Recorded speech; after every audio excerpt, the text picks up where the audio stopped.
Bonjour à tous et bienvenue dans le 12h45. Voici les titres de cette session d'information.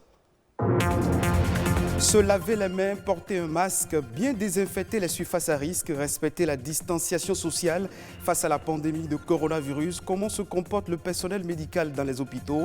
Nous avons cherché à mieux comprendre les précisions à suivre. Une seule gorgée d'eau fraîche après une activité intense en temps de chaleur peut vous rafraîchir.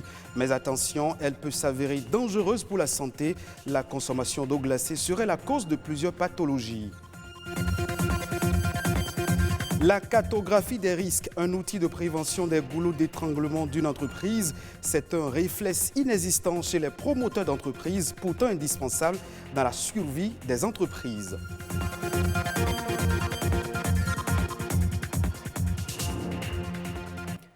La crise du coronavirus ne finit pas de faire parler d'elle. À l'instar des services vitaux de l'économie, le personnel soignant n'est pas à l'abri de cette pandémie. De nombreux comportements sont adoptés par les médecins, infirmiers et autres corps de la santé pour se mettre à l'abri et ainsi préserver la vie humaine. Quelle est la situation dans les hôpitaux et comment se comporte le personnel médical face au coronavirus? Une équipe de la rédaction a fait le constat dans un hôpital de Cotonou. Suivons le reportage. Comme tous les matins, c'est l'heure de la visite des patients. Une ronde quotidienne effectuée par ce chirurgien. Pour lui, le personnel de santé est en alerte tous les jours. Vous vous lavez les mains à chaque fois qu'il y a un malade avant de l'examiner, après avoir touché le patient. L'autre chose, c'est que le port de bavette, c'est vrai que c'est la nouveauté, est exigé. La distanciation également est exigée dans les consultations. En attente d'acheter les médicaments à la pharmacie de l'hôpital. Et à l'entrée de l'hôpital, il y a un système de lavage des mains et où on oblige tous les entrants de l'hôpital à se laver les mains avant d'y entrer. Après sa ronde, il entre en salle de chirurgie. Ici, pas de place à la négligence. Les aides-soignants, infirmiers et médecins sont parés. Tous ceux qui sont dans le bloc pour éviter les infections nosocomiales ou les infections du site opératoire, chez le patient, sont obligés de porter des masques, des bavettes pour se protéger eux-mêmes et protéger le patient qui va être opéré. Vous voyez, moi, j'ai une visière en plus de mon masque parce que lors des interventions, il y a du sang qui peut vous éclabousser. Dans cette clinique à Atikamai, la pandémie oblige à filtrer les entrées et éviter l'affluence. Et pour y arriver, de nombreuses mesures sont mises sur pied. Il y a déjà le dispositif de lavage des mains et de séchage qui est à l'entrée. Après ça, il y a un personnel juste à l'entrée qui prend la température. Et ensuite, il y a un questionnaire et c'est la clinique qui a fait tirer cela. Et le personnel garde ce questionnaire sur lui, pose les questions aux patients suivant ce qui est recommandé et il y a des cases qu'il faut cocher. En dehors de cela, chaque patient qui vient n'a pas besoin de garde malade, sauf si ce patient est dans l'incapacité de pouvoir communiquer avec le personnel médical. Plus rien ne sera donc plus comme avant et les hôpitaux y veillent. L'arrivée de la pandémie a accéléré et accentué les gestes que nous devions avoir pour ne pas être vecteur de la maladie ou bien ne pas recevoir en voulant soigner. Et aujourd'hui, je crois, les habitudes sont en train de changer profondément, non seulement au niveau du personnel médical, mais également de tous les usagers. Si la guerre engagée contre le coronavirus n'est pas prête de finir, le personnel soignant des centres de santé et hôpitaux du Bénin est aguerri et en constante vigilance. Et si les médecins sont en alerte, les artisans, eux, peuvent commencer à Souris. Le gouvernement a initié un programme de soutien au secteur productif. Celui-ci comporte des mesures en faveur des entreprises formelles, des artisans et petits métiers de service de l'informel, ainsi que des personnes vulnérables que sont les pauvres et extrêmes pauvres. Évaluées à 114,12 milliards de francs CFA, les mesures contenues dans le dit programme s'articulent en trois grands points. Un soutien d'un montant de 63,38 milliards de francs CFA au profit des entreprises, un appui de 4,98 milliards de francs CFA destiné aux artisans et ceux exerçant de petits métiers et une subvention de portée générale qui s'applique à tous les citoyens sur les tarifs de l'électricité et de l'eau pour un montant de 5,16 milliards de francs CFA. Venons à un geste banal, mais qui peut avoir des graves conséquences sur notre santé. Étancher sa soif avec un verre d'eau bien glacé peut vous rafraîchir. Mais attention, en dehors de la sensation qu'elle procure, les médecins déconseillent la consommation de l'eau glacée. Elle aurait des effets négatifs sur l'organisme. Consommation de l'eau glacée et ses conséquences, c'est un reportage signé Samson Thiaumont, Perspective Tossa. Il y a 3 organes qu'il faut privilégier à les entretenir quand on veut consommer l'eau glacée. Il y a le cœur, le foie et le poumon. Ces 3 organes vitaux ne sont pas réceptifs à la consommation de l'eau glacée.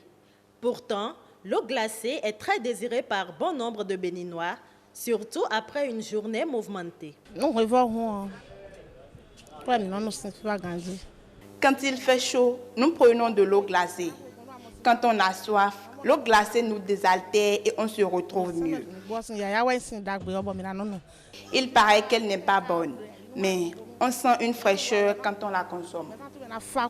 Parfois, quand il fait chaud, je prends de l'eau glacée, mais quand il fait froid aussi, je prends ça. Parfois, ça fait du bien quand on prend ça. L'agréable sensation de fraîcheur et de désaltération que procure à l'organisme l'eau glacée n'est qu'un soulagement temporaire. Sa température, généralement entre 6 et 12 degrés, contraste avec la température de base du corps humain qui est de 37,6 degrés. Selon les spécialistes, cet écart pourrait être un facteur ou un élément déclenchant de certaines pathologies. D'abord, celui qui prend tellement de l'eau glacée, il est exposé à l'obésité. Parce que quand on dit l'obésité, ce n'est pas le fait qu'il prend de l'eau glacée qui va lui apporter l'obésité, mais c'est parce qu'il a mangé des choses grasses et il a envie de prendre de l'eau glacée. Et quand on dit l'eau glacée, ce n'est pas seulement l'eau glacée, il y a aussi les boissons glacées. Donc, c'est consécutif, c'est alternatif. Quand il prend de l'eau glacée, il mange, il finit de manger, en même temps il prend de l'eau glacée, il sera toujours gros. Et attention, il y a ce qu'on appelle la rétention d'eau, c'est-à-dire l'eau qui se retrouve exagérément dans ton organisme. Il faut faire attention à cela parce que ça reçoit beaucoup d'énergie négative sur ce que tu manges, et l'eau glacée à une température donnée perturbe le fonctionnement du foie et la bonne digestion aussi. Donc je vous conseillerais simplement d'aimer le chaud, de prendre de l'eau tiède ou bien du thé, et là vous allez maintenir une bonne forme et éviter certaines maladies qui tournent autour de l'obésité. Et quand il y a l'obésité, les autres maladies commencent à s'installer. 2 litres d'eau par jour. C'est la moyenne recommandée par les médecins pour hydrater son organisme. Ce liquide précieux est bénéfique pour la santé. Pour rester en bonne santé, il est préférable d'éviter de boire autant qu'on peut toute boisson glacée. Merci à vous, Perspective Tossa. Un autre élément dans ce journal, des entreprises naissent chaque jour et d'autres ferment très tôt leurs portes. L'une des raisons de ces fermetures brusques est le défaut de cartographie des risques, un véritable outil de prévention et de gestion des risques au travail que gagnent les entreprises à disposer d'une cartographie des risques. Gentilé Armand Badedji est expert en management de la qualité et nous parle de la cartographie des risques, notamment de son utilité. Des entreprises ferment leurs portes juste parce qu'un risque n'a pas été identifié, ou bien un risque a été identifié mais a été mal évalué, ou bien a été identifié mais a été carrément ignoré. Et quand ce risque survient, vraiment, les entreprises ont du mal à pouvoir gérer ce risque puisque rien n'a été prévu comme action de maîtrise de risque. Et donc du coup, le temps qu'il faut pour mettre une action, prendre une décision, les ressources qu'il faut pour gérer le risque ils sont souvent, c'est déjà un peu tard et ils subissent ce risque. Ils perdent soit des marchés, ils perdent soit des clients, ou bien carrément c'est des risques liés à la fiscalité, à l'impôt, ils sont fermés, sont redressés. Voilà, donc beaucoup d'entreprises aujourd'hui ferment leurs portes et des projets échouent juste parce que l'aspect risque est souvent négligé. J'invite et j'exhorte les chefs d'entreprise à identifier les risques liés à leur activité. Ils n'ont rien à perdre à le faire. Ils n'ont rien à perdre à prendre des mesures pour anticiper. C'est donc pour gérer ces risques qui peuvent nuire à l'entreprise qu'on élabore un document qu'on appelle une cartographie des risques. Toute entreprise doit pouvoir détenir cet outil-là, ce document qu'on appelle cartographie des risques. La preuve, vous voyez, aujourd'hui toutes les normes de management ISO prioritairement, ISO 9001, 14001 pour l'environnement ou 45001 pour la santé et sécurité au travail, toutes ces normes-là exigent qu'une entreprise puisse identifier ses risques et puisse les maîtriser à travers le document qu'on appelle la cartographie des risques. Les faits marquants de l'actualité nationale en bref et en images. La Nation en bref, c'est une compilation réalisée par Ulvaeus Balogun.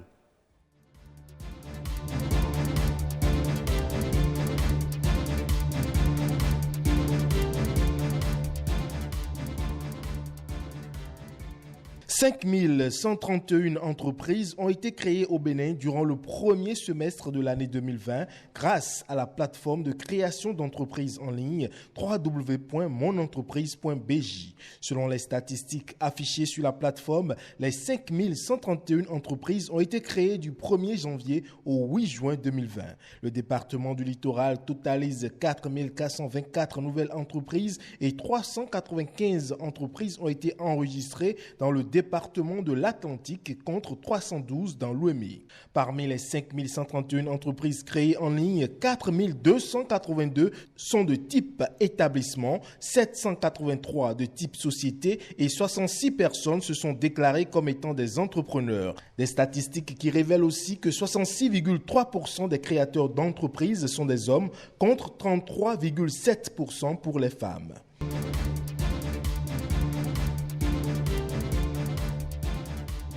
La coopération technique allemande GIZ vient d'apporter un soutien de taille à l'Association nationale des communes du Bénin, ALCB, dans la riposte contre le coronavirus au Bénin. C'est à travers un don de 185 dispositifs de lavage des mains, 300 bidons de 5 litres de savon liquide destinés aux lieux publics et écoles de 38 communes du Bénin. Ce don entre dans le cadre de l'appui à la riposte contre le coronavirus, notamment à travers la mise en œuvre du programme Eau, Hygiène et Assainissement. Il s'agit donc d'aider les populations des communes reculées du Bénin à faire du lavage des mains un geste instinctif afin d'aider à enrayer la pandémie.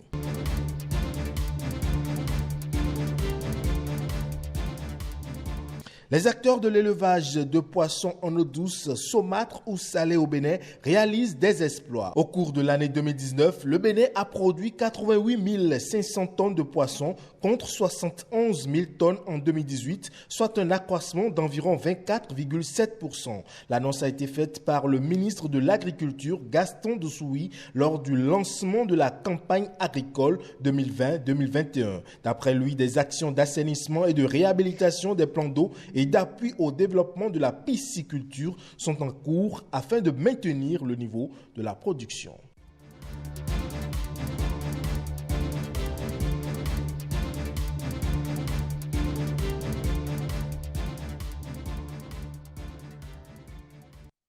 En Côte d'Ivoire, la plantation de cacao à l'aide d'ordures ménagères et de fientes de poulet est désormais possible. Des fermiers ont réussi à produire 15 tonnes de cacao par an sur une surface de 7 hectares. L'initiative est un exemple de transition écologique dans le pays. Cette initiative qui s'inscrit dans l'agroécologie est un ensemble de pratiques combinant développement agricole et protection de l'environnement. Elle permet d'éviter l'utilisation d'engrais chimiques réputés dangereux pour les sols et pour la consommation humaine.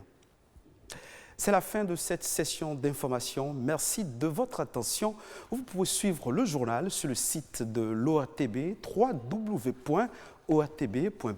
Au revoir.